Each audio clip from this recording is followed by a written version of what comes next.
ఓం సాయిరామ్. సమర్థ సద్గురు సాయినాథ్ మహారాజ్కి జై. ముందుగా మన సాయి కుటుంబ సభ్యులందరికీ నమస్కారం అండి. అందరూ కూడా సుఖంగా, సంతోషంగా, ఆరోగ్యంగా బాగుండాలని మనస్ఫూర్తిగా కోరుకుంటూ ఈరోజు వీడియో మొదలు పెడుతున్నాను. ఇక ఈరోజు వీడియోలో బాబా గారు ఏం చెప్పబోతున్నారు అంటే, తల్లి 100 జన్మల అదృష్టం ఇది, క్షణం ఆలస్యం చేయకుండా విను. ఈ గురువారం రోజున నీ జీవితంలో గొప్ప మార్పుని చూడబోతున్నావు అంటూ బాబా గారు ఈరోజు మనకు ఒక గొప్ప సందేశాన్ని ఇవ్వబోతున్నారండి. ఆ సందేశం ఏంటో తెలుసుకోవాలంటే, మన 100 జన్మల అదృష్టం కలిసి రావాలంటే ఈ గురువారం రోజున మన జీవితంలో ఒక పెద్ద మార్పు రావాలి అంటే ముందు బాబా గారు చెప్పేది పూర్తిగా విని అర్థం చేసుకుందాం. తల్లి, ఈ రోజు నేను ఇస్తున్న ఈ సందేశం నీ జీవితంలో ఒక పెద్ద మార్పు రాబోతుంది. 100 జన్మల అదృష్టం ఉంటే తప్ప నువ్వు ఇది వినలేవు. తల్లి, ఎంతో కాలంగా నువ్వు ఎదురు చూస్తున్న నీ కోరిక తీరబోతుంది. కాబట్టి నేను చెప్పేది జాగ్రత్తగా వినమ్మా అని బాబా గారు ఈరోజు మనకు ఒక చిన్న కథని అందిస్తున్నారండి. ఈ కథ ద్వారా బాబా గారు చెప్పే సందేశాన్ని అర్థం చేసుకొని మన జీవితంలో రాబోయే మార్పుని మనమే సరిచేసుకుందాం. ఒక గ్రామంలో కోటప్ప అనే బిచ్చగాడు ఉండేవాడు. అతను పుట్టుకతోనే గుడ్డివాడు. ఇక అతనికి ఉన్న ఏకైక ఆస్తి ఒక ముష్టి చిప్ప. ఇక ఆ చిప్ప దిగువన ఉన్న 4 కునుడులు మిలమిలా మెరుస్తూ ఉండేవి. ఆ సంగతి అతనికి మాత్రం తెలియదు, ఎందుకంటే అతను గుడ్డివాడు కాబట్టి. అతను ముష్టి ఎత్తుకునేటప్పుడు దారిన పోయే వాళ్లకు ఆ మెరుపులు కనిపించేవి. అలా కోటప్ప బిచ్చమెత్తుకుంటూ ఉండగా ఒక వ్యక్తి ఎదురుపడి ఇలా అంటాడు, ఏంట్రా కోటప్ప, నీ చిప్ప క్రింద ఆ మెరుపులేంటి? బంగారు చిప్ప పట్టుకుని ముష్టి ఎత్తుకుంటున్నావా ఏంటి? మెరుపులా? ఏం మెరుపులయ్యా? ఏం మెరుపులున్నా కూడా నాకేం కనబడతాయి చెప్పండి? మీకులా నాకు పక్కవారిని చూసే అదృష్టం లేదు కదా, అంతా ఎటకారం. ఏంటి ఎటకారమా? ఇప్పుడు నువ్వు అన్నావు చూడు, దాన్ని వెటకారం అంటారు, అంతేకాని నేను చెప్పింది కాదు. సరేలే, నీతో నాకెందుకు గాని, నేను వస్తాను అని చెప్పి ఆ వ్యక్తి అక్కడి నుండి వెళ్ళిపోతాడు. ఇక అదే గ్రామంలో ఉన్న కోమటి కిట్టప్ప నూనె దుకాణం ఉండేది. కోటప్ప ప్రతిరోజు ముష్టెత్తుతూ ఆ దుకాణం ముందు నుంచే వెళ్ళేవాడు. ఒకరోజు కోమటి కిట్టప్ప ఆ గుడ్డివాడిని పిలిచి ఇలా అంటాడు, ఏం బాధలో ఏంటో నీకు, రోజు నిన్ను చూస్తూనే ఉన్నాను, నువ్వు ఇదే దారిన వెళుతున్నావు, నన్ను నువ్వు ఎప్పుడు చూసి ఉండవులే, కనీసం ఇక్కడ నా దుకాణం ఉంది అన్న సంగతి తెలుసా నీకు? ఎందుకు తెలియదు బాబు, ఇక్కడ జనాల అలజడి ఇంకా మీ నూనె వాసన బట్టి ఇది నూనె దుకాణం అని అర్థమవుతుంది బాబు. మొత్తానికి తెలివైన వాడివి, ఇందా ఇదిగో ఈ దమిడి ఉంచు అని చెప్పి ఆ చిప్పలో దమిడి వేసి ఆ చిప్ప యొక్క మెరుపుని చూసి ఆశ్చర్యపోయిన కోమటి కిట్టయ్య తన మనసులో ఇలా అనుకుంటాడు, ఏంటిది, ఇతని చిప్ప ఇంతలా మెరుస్తుంది, కొంపదీసి ఇది బంగారమా? అయినా ఈ బిచ్చగాడి దగ్గర విలువైన బంగారం ఎలా ఉంటుందిలే అని అనుకుని కోటప్పతో ఇలా అంటాడు, ఏంటయ్యా నీ చిప్ప అంతలా మెరుస్తుంది, దానికి బంగారు పూత వేయించావా ఏంటి? అయ్యా, నా పరిస్థితి చూస్తూనే ఉన్నారు కదా, నాకు తినడానికే దిక్కు లేదు అనుకుంటే ఇంకా బంగారు చిప్పలు అడుక్కుంటానా చెప్పండి అని కోటప్ప అక్కడి నుండి వెళ్ళిపోతాడు. ఇక ఆ చిప్పను నిశితంగా పరిశీలించిన కోమటి కిట్టయ్యకు ఎందుకో అది బంగారమే అనిపిస్తోంది. దాంతో ఆ ఊర్లో దొంగ అయిన ముత్యాలప్పను పిలిపిస్తాడు. ఇదిగో ముత్యాలప్ప, నీకు ఒక విషయం చెప్తాను, ఇది మన ఇద్దరి మధ్య రహస్యంగా ఉండాలి. ఏంటయ్యా అంత రహస్యమేంటి? నిధి ఏమైనా దొరికిందా? ఒక విధంగా నిధి లాంటిదే, కానీ అంత పెద్ద నిధి ఏం కాదు. మన ఊర్లో కోటప్ప అనే ఒక గుడ్డివాడు ఉన్నాడు కదా, నీకు తెలుసు కదా? అవునవును, నాకెందుకు తెలీదు? ఇప్పుడు వాడితో మనకు పనేంటయ్యా? ఇప్పుడు ఆ గుడ్డోడితోనే మనకు పని ఉంది. ఆడి చేతిలో ఉన్న చిప్ప ఎప్పుడైనా చూసావా? అది ఎందుకు మెరుస్తుందో తెలుసా నీకు? ఆ సంగతి ఎవ్వరికీ తెలియదు. దానిని మనం దొంగలించి దాని రహస్యమేంటో తెలుసుకోవాలి. ఏంటేంటి, ఇంత బ్రతుకు బ్రతికి గుడ్డోడి చేతిలో చిప్ప దొంగిలించాలా? ఇది ఏమాత్రం బాగోలేదయ్యా. నీ ముఖం, చెప్పేది శ్రద్ధగా విను. ఆ చిప్పని చూస్తే నాకెందుకో అది ఏదో విలువైన వస్తువులా కూడా ఉంది. ఒక సామాన్యమైన చిప్పకు అంత మెరుపు ఉండదు. అందుకే నువ్వు అది తీసుకొస్తే అందులో నీకు వాటా ఇస్తాను అని చెప్పడంతో ముత్యాలప్ప సరే అని అక్కడి నుండి వెళ్ళిపోతాడు. ఇక ఆ రోజు ఆ గుడ్డివాడు ఆ దుకాణం వద్ద నుండి వెళుతున్నప్పుడు ముత్యాలప్ప కూడా ఆ సమయంలో కోమటి కిట్టయ్య దుకాణం ముందే ఉంటాడు. కోమటి కిట్టయ్య ముత్యాలప్పను సైగ చేయడంతో ముత్యాలప్ప కోటప్ప వెనకాలే వెళతాడు. ఎవరూ లేని ప్రదేశంలో అయ్యో పాపం, నీకు కళ్ళు కనిపించవు అనుకుంటాను, నీ ఇల్లు ఎక్కడా, నువ్వు అసలు రాత్రి ఎక్కడ పడుకుంటావు అని అడుగుతాడు. ముత్యాలప్ప అతనికేదో సహాయం చేస్తున్నట్టు నటిస్తాడు. అయ్యా, నాకు ఇంకా ఇల్లు కూడానా, వాకిలి కూడా లేదు. పగలంతా ఇలా అక్కడక్కడ బిచ్చమెత్తుకుని అదిగో ఆ శ్మశానం దగ్గర పెద్ద రావి చెట్టు ఉంది కదా, ఆ చెట్టు క్రింద పడుకుంటాను అని అంటాడు కోటప్ప. ఇంతలో అక్కడ జనం పెరగడంతో ముత్యాలప్ప అక్కడి నుండి బయలుదేరి తిరిగి వచ్చేస్తాడు.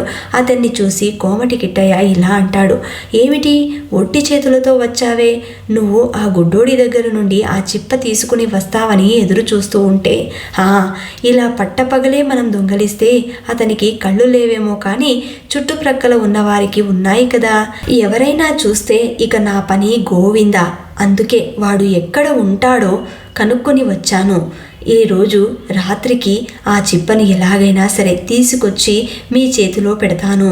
అతను అలా చెప్పగానే కోమటి కిట్టయ్య తనలో తాను ఇలా అనుకుంటాడు, అమ్మో, ఇప్పుడు నేను వీడిని ఒంటరిగా వదిలేస్తే ఆ చిప్పని దొంగలించి రాత్రికి రాత్రి పారిపోతాడేమో. నేను కూడా వీడితో పాటు వెళితే సరి, అసలే దొంగెదవా, వీడిని అస్సలు నమ్మకూడదు అని అనుకుని కోమటి కిట్టయ్య ఇలా అంటాడు, సరేలే, రాత్రి వరకు నువ్వు కూడా నాతోనే ఉండు, ఇద్దరం కలిసి అతని దగ్గరకు వెళదామని చెప్పి ముత్యాలప్పను చీకటి పడేదాకా తన దగ్గరే ఉంచుకొని ఆ రాత్రికి తనకు ముత్యాలప్పకు భోజనం కూడా తెప్పిస్తాడు. భోజనం అయ్యాక దుకాణం మూసివేసి డబ్బుల సంచిని తన జేబులో పెట్టుకుని ముత్యాలప్పను వెంటబెట్టుకుని శ్మశానం కేసి బయలుదేరుతారు. అక్కడ రావి చెట్టు క్రింద పడుకుని ఉన్న కోటప్పను చూస్తారు. దాంతో కోమటి కిట్టయ్య అక్కడే ఆగిపోతాడు. ఇదిగో నేనిక్కడే ఉంటాను, నువ్వు వెళ్ళి ముత్యాలప్ప దగ్గర నుండి ఆ చిప్పను తీసుకొచ్చేయి అని అనడంతో ముత్యాలప్ప అక్కడి నుండి కొద్దిగా ముందుకు వెళ్ళి ఆదమరిచి నిద్రపోతున్న కోటప్ప తల క్రింద నుంచి చాలా చాకచక్యంగా ఆ చిప్పను కాజేస్తాడు. ఇక ముత్యాలప్ప కోమటి కిట్టయ్య దగ్గరికి తిరిగి వస్తూ ఈ చిప్పలో ఏముందో ఏంటో తెలియదు కానీ ఆ కోమటి కిట్టయ్య దగ్గర మాత్రం డబ్బుల సంచి ఉంది. ఈ చిప్ప కన్నా ఆ డబ్బులు చాలా విలువైనవి కదా, ఈ చిప్ప అతని ముఖానికి కొట్టి ఆ డబ్బుని కాజేస్తే సరిపోతుంది అని అనుకుంటూ కోమటి కిట్టయ్య దగ్గరికి వస్తాడు. ఒరే ముత్యాలప్ప, ఆ చిప్పని ఇటు ఇవ్వరా, ఒక్కసారి చూడనివ్వు అని అనగానే ముత్యాలప్ప మరింత దగ్గరగా వచ్చి చిప్పతో కోమటి కిట్టయ్య నెత్తి మీద బలంగా ఒకటి కొడతాడు. ఆ చిప్ప 2 ముక్కలవుతుంది. కోమటి కిట్టయ్య స్పృహ కోల్పోతాడు. ఇక అతని నుండి ఆ డబ్బు సంచిని లాగేసుకుని ముత్యాలప్ప అక్కడి నుండి గబగబా వెళ్ళిపోతాడు.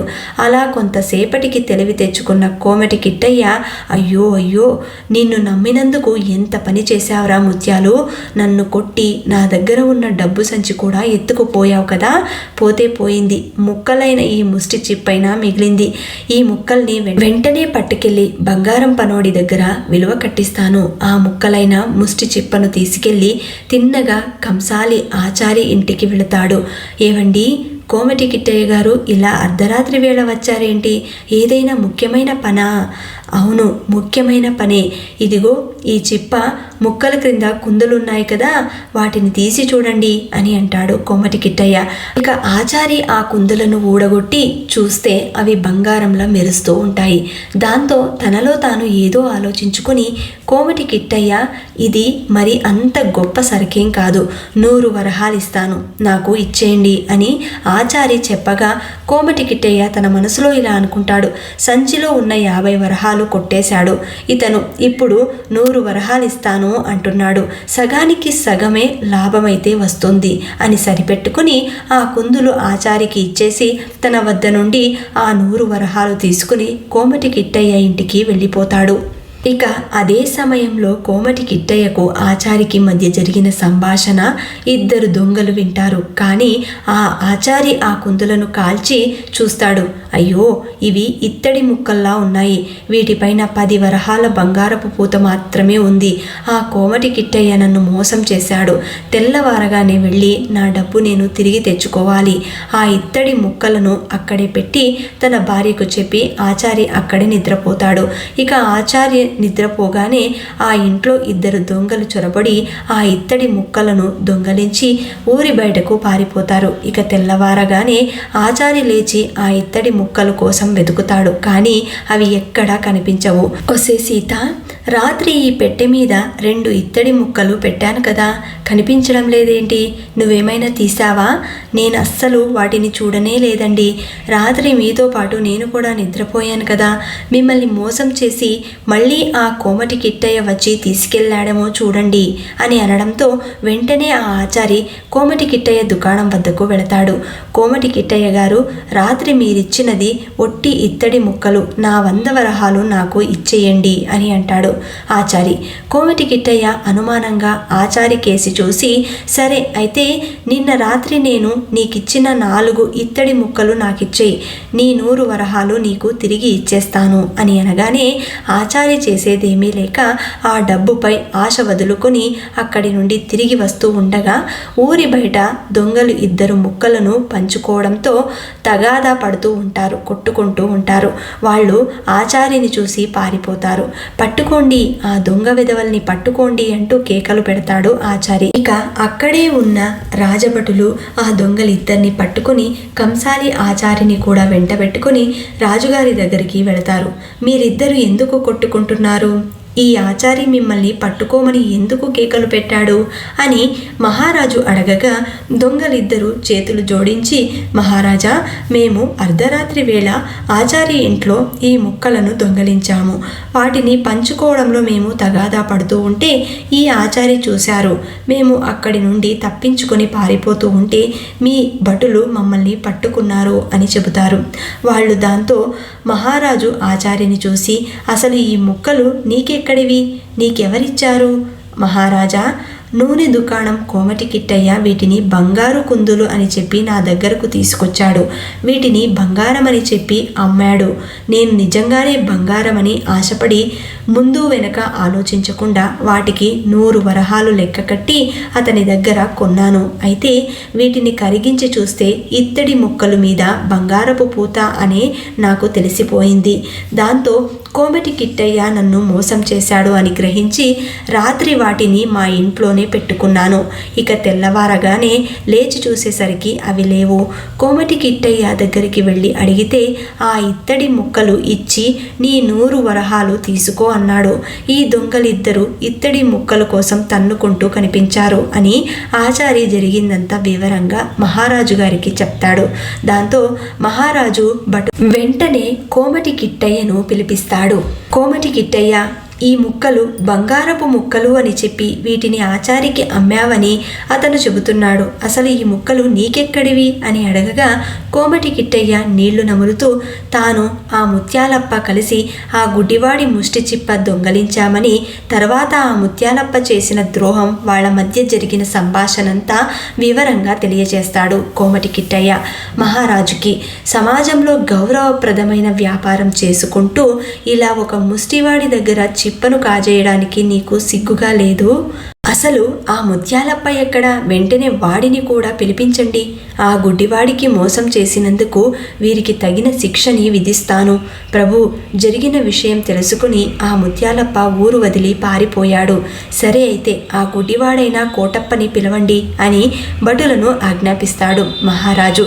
దాంతో భటులు వెళ్ళి కోటప్పను తీసుకొచ్చి మహారాజు ముందు ప్రవేశపెడతారు. కోటప్ప, ఏది నువ్వు రోజూ బిచ్చమెత్తుకుని ఆ చిప్ప ఎక్కడుంది? తమ వంటి ధర్మప్రభువులు నాకు చిప్పనిచ్చారు. అది కాస్త పోయి ఇప్పుడు ఆకులో తింటున్నాను ప్రభు. ఎవరో దానిని నా దగ్గర నుండి దొంగలించారు అని అంటాడు గుడ్డి కోటప్ప. దాంతో మహారాజు వెంటనే వారందరినీ చూస్తూ ఇలా అంటాడు, చూశారు కదూ, పాపం పుట్టుకతో గుడ్డివాడైన ఈ కోటప్ప ఆయనకు చేయవలసిన సహాయం చేయడం మానేసి మానవత్వం మరిచిపోయి అతని వద్ద నుండి ఆ చిప్ప దొంగలించినందుకు అసలు మిమ్మల్ని ఏమనాలి, ఏం చెయ్యాలి? ప్రభు ఏదో డబ్బుపై ఆశతో పొరపాటు చేశాము, మమ్మల్ని క్షమించండి. నిజమే, మీరు చేసింది తప్పు, పొరపాటు అయితే నేను క్షమించేవాడిని. కానీ ఒక గుడ్డివాడి జీవనాధారాన్ని దొంగలించారు చూశారు, ఇది చాలా ఏహ్యమైన చర్య అంటారు. మహారాజు, ఇందులో నా తప్పేమీ లేదు. అతను నా వద్దకు తీసుకువస్తే ఆ వస్తువుని కొన్నాను. అది నా వ్యాపార ధర్మం కదా. నువ్వు చేసినది వ్యాపార ధర్మమే కాదు. ఆ వస్తువు నీ వద్దకు వచ్చినప్పుడు అది ఎక్కడి నుండి వచ్చిందో తెలుసుకోకుండా ఆ దొంగ వస్తువు కొన్నందుకు నువ్వు కూడా శిక్ష అర్హుడివే. ఇక నీకు మాట్లాడే అర్హత లేదు. చూడు కోమటి కిట్టయ్య, నువ్వు 150 వరహాలు, ఆచారి నువ్వు ఒక 75 వరహాలు జరిమానా క్రింద ఆ కోటప్పకు చెల్లించాలి. ఇది మీరు దొంగతనం చేసినందుకు. అలాగే ఇక నుండి అతను బిచ్చం ఎత్తుకోవడం, అతను రోజు తినడానికి తిండి, ఉండడానికి ఇల్లు, సదుపాయాలన్నీ కూడా మీరే కల్పించాలి. ఇది మీరు మానవత్వం మరిచినందుకు. అంతేకాదు ఆ ముత్యాలపై ఎక్కడున్నా కూడా ఖైదీ చేయండి, ఈ దొంగలిద్దరను చెరసాలలో పెట్టండి అని తీర్పు ఇస్తాడు మహారాజు. ఆ మొత్తం కోటప్పకు ఇప్పించి ఆ దొంగలిద్దరినీ ఖైదు చేస్తారు. గుడ్డివాడు అనే జాలి లేకుండా మానవత్వం మరిచిపోయి బిచ్చగాడికి ఇచ్చిన ఇత్తడి చిప్ప కోసం ఆశపడిన వారికి మహారాజు ఆ విధంగా శిక్షని విధించి సరైన బుద్ధి చెప్పాడు. ఈ కథని బట్టి బాబాగారు మనకు ఏం చెప్పబోతున్నారు అంటే, మన జీవితంలో మన చుట్టూ ఉన్న వాళ్ళందరూ కూడా నిజంగా మనతో నమ్మకంగా ఉండరు. కానీ మనం అందరినీ నమ్మి ఒక్కొక్కసారి మోసపోతూ ఉంటాం. అందరూ నా వాళ్లే, అందరూ అయిన వాళ్లే అనుకోవడం అది మానవతా ధర్మం అని చెప్పాలి. కానీ కొంతమందిలో అది ఉండదు. ఒక వ్యక్తి ఎప్పుడైతే ఇతరుల సొమ్ముకి ఆశపడతాడో ఆ క్షణమే అతను అన్నీ కోల్పోయినట్టు. ఈరోజు ఇంతటి అద్భుతమైనటువంటి సందేశాన్ని బాబాగారు మనకు అందించారండి.